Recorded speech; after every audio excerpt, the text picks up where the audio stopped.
Let me touch on Miss Marvel for a minute. I watched that.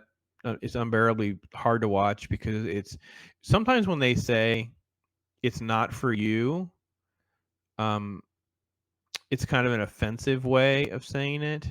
But in this case, I'm not sure it is. So Marvel Comics had Star Wars from 76 to 85. Yeah, yeah. And there were some good issues. I mean, trust me, the original stuff's freaking amazing. Like, I just love the fact that it was, I mean, it's a huge part of my life. I still have, I think the one that I have the most treasured of them is I think I have the giant comic book, the big one. And I actually just saw one in a store this last weekend and it kind of hinted at my wife, I'm probably going to go back and buy that one.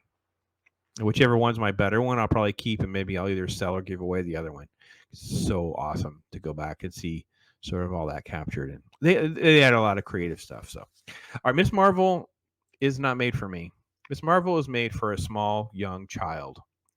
The character Kamala Khan in the show is very juvenile for her. She's supposed to be a junior in high school, but she behaves more like a middle schooler. Like, she's infatuated with Captain Marvel.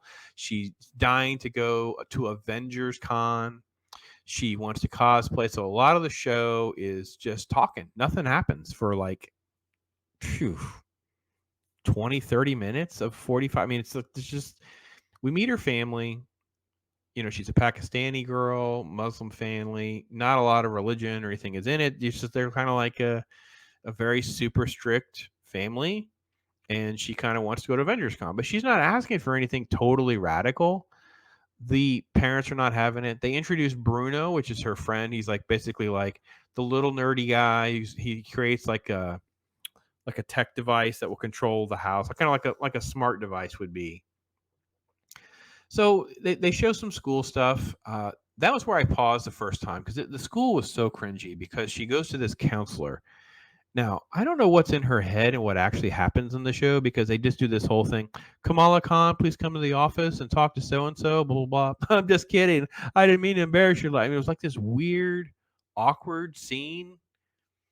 And the show is already strange because they have her daydreaming stuff that pops up and moves in and out of scenes. And it's kind of weird how it's even handled. Like I said, I feel like I'm watching like a Nickelodeon show or something with those types of effects. Like, they would be funny or maybe interesting to a small child, but not me. And if she's 14, 15, 16, no, she's 16. She's a junior. She's supposed to be 16 because the opening scene is her failing a driver's test in the most horrible way imaginable.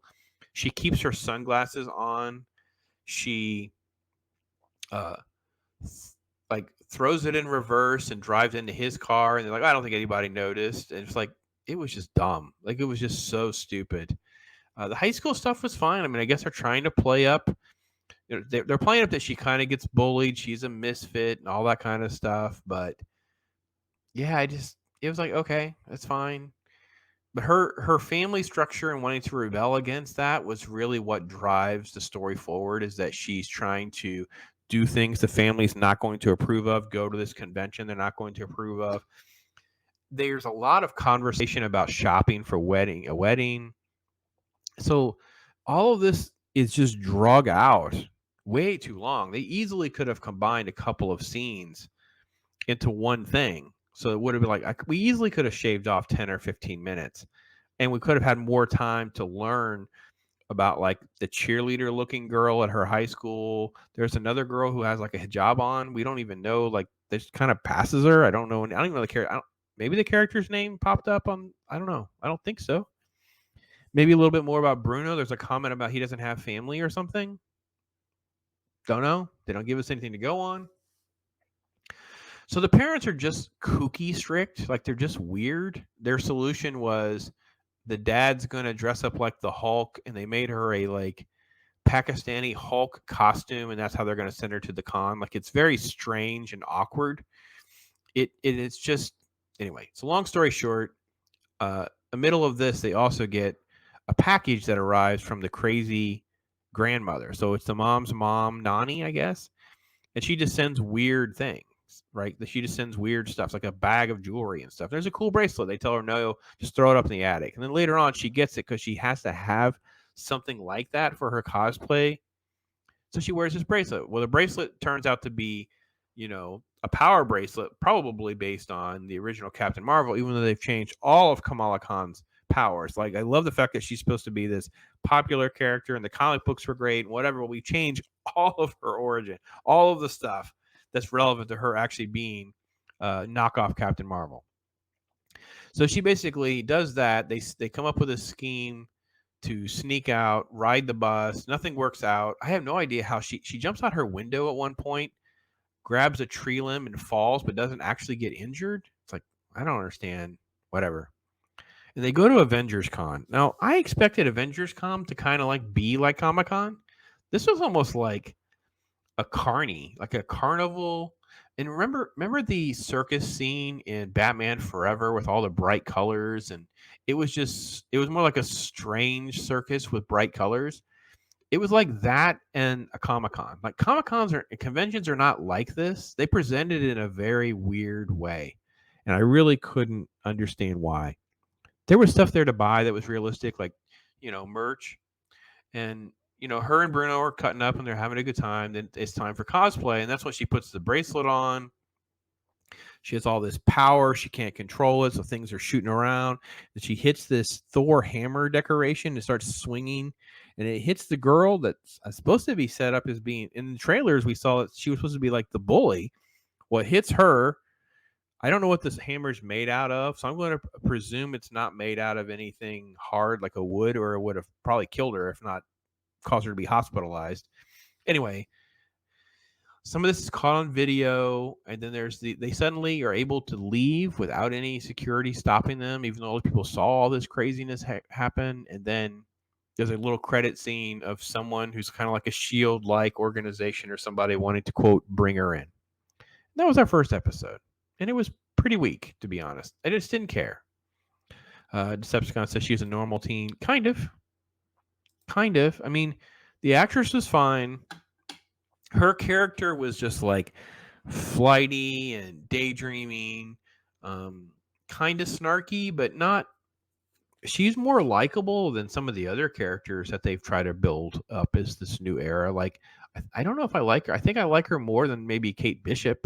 I like her. She seems like just a normal kid, and she's also younger, so it's easy. It's easier to tolerate some of her behavior than some of the new MCU female characters that they're trying to push us towards.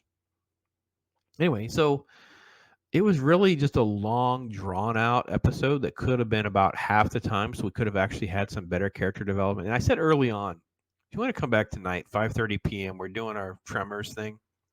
Tremors does more in 15 minutes, 20 minutes than this show did in 45. Like, it's crazy how much character development and stuff we learn in a great script like Tremors. Same thing with Top Gun Maverick. When I saw Top Gun Maverick, same thing. Just a great script. You learn a lot of character development. Miss Marvel is obviously written by the JV squad, second-rate writers.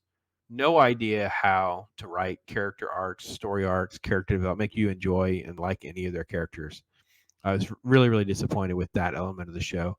I have to be honest, the quality of the show, if you can get past the weird, quirky, sort of juvenile elements to it all, it was fine. It was probably directed okay. It was, structured fine. It was, that part of it wasn't the problem. It's just the script. The script is just freaking crap.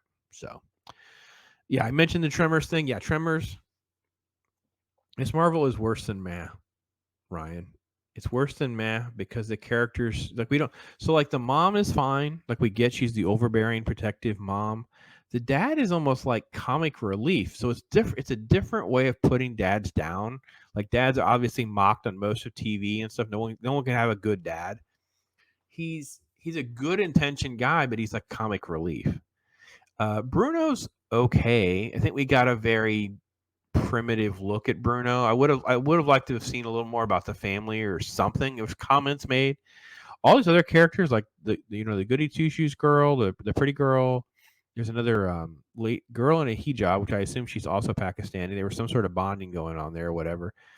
We don't learn anything about all these characters in this cringy counselor scene. Oh my gosh, it libs of TikTok. It was so bad. I couldn't stand it. So that's my thoughts on Miss Marvel. Again, just trying to get some of this nonsense that's taking up the room of my noggin to you guys.